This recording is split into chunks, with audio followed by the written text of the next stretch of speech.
In the dim glow of the cabin lights aboard Air Force One, Donald Trump touched down from China, facing a storm he never saw coming. The trip that was supposed to be a masterstroke had crumbled into a total dud. Even some of his strongest supporters online were calling it a failure.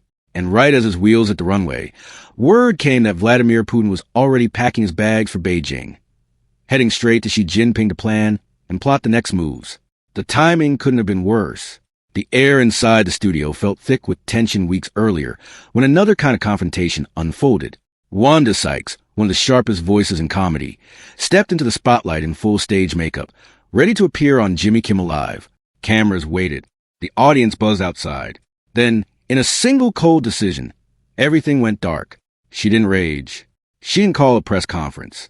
She simply pulled out her phone, looked straight into the lens, and delivered one sentence that cut deeper than any long speech could.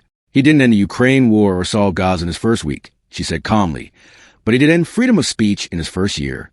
She paused and added, "Hey, for those of you who pray, now's the time to do it. Love you, Jimmy."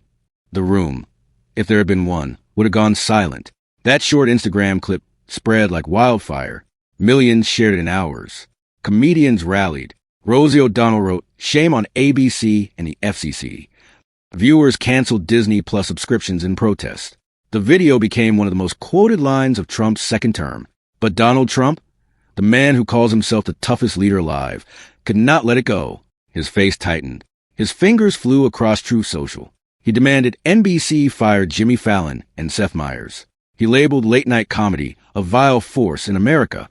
Post after post poured out, showing the country exactly how deeply one comedian with a phone and full makeup had gotten under his skin. Meanwhile, high above the clouds on Air Force One, Trump stumbled through questions about the China trip. A reporter asked about the risk of conflict over Taiwan. Trump paused, confused, mixing up Taiwan with Iran. His words tumbled out uncertain. "I don't think so. I think we'll be fine." The camera caught the hesitation, the shift in his seat, the way his hands moved restlessly. Another reporter pressed on arms sales to Taiwan and long-standing U.S. policy.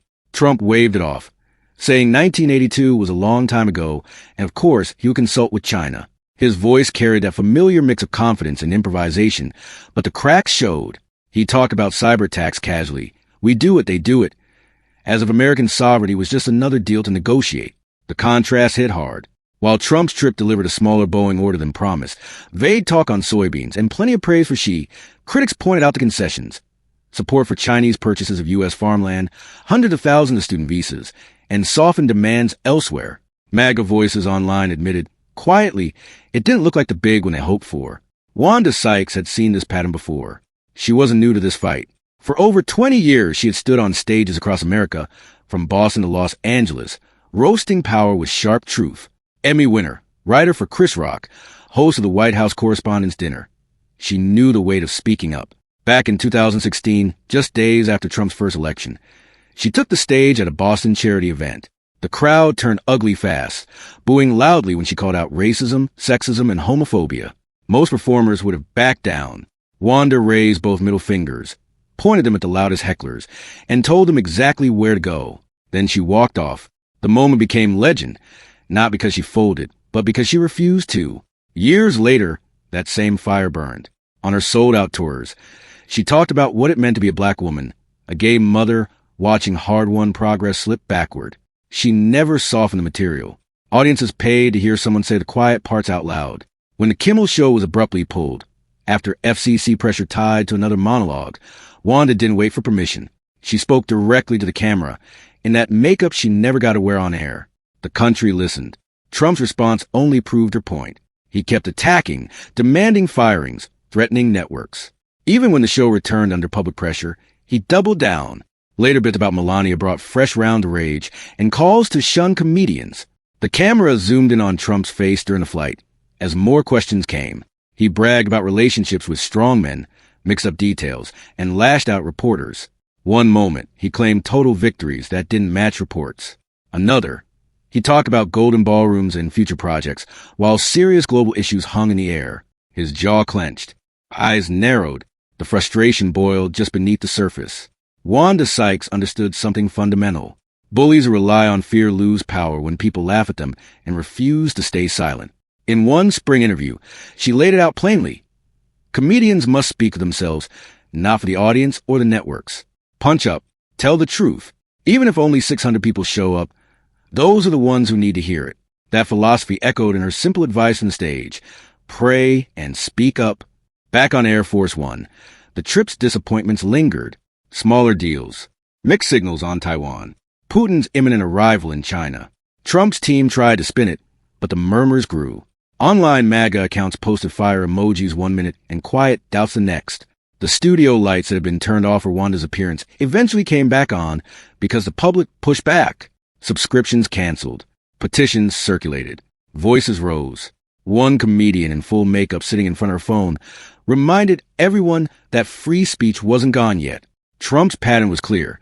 He could not tolerate mockery. Not from senators, not from judges, and certainly not from a veteran comedian who needed no network to reach millions. He posted at odd hours, demanded action, and showed the world the exact insecurity Wanda had named for years. The stage lights caught every detail in Boston years ago. The boos rolling like thunder, the middle fingers raised high, the unapologetic walk-off. That same spirit lived in the Instagram video. No long speech, no PR team, just truth delivered straight. Today, Wanda Syeks continues her tours, her voice steady. She models what civilian courage looks like. Refusing to apologize, refusing to soften, refusing to be quiet. Networks may fold under pressure. Comedians who remember their job, speaking truth to power, do not. Donald Trump's China landing brought questions about deals, Taiwan, and global respect. Putin's plane was already in the air heading the other way. And somewhere, a comedian in stage makeup had already delivered a line that stuck with millions. One sentence that exposed fragility louder than any policy speech. The country watched. Some cheered the defiance. Others felt the weight of what it meant when power tried to silence laughter and failed. If this moment hit you, the contrast between bluster and backbone, between demand for firings and one woman who simply spoke. Hit like, subscribe, and share. Drop a comment. Which part Wanda stayed with you most? These stories matter because they show how ordinary voices, armed with truth and courage, push back against those who fear being laughed at most of all. The fight for open airwaves and open stages continues. Wanda Syeks reminded everyone it's not over. Not by a long shot. Keep watching. Keep speaking. The next chapter is already unfolding.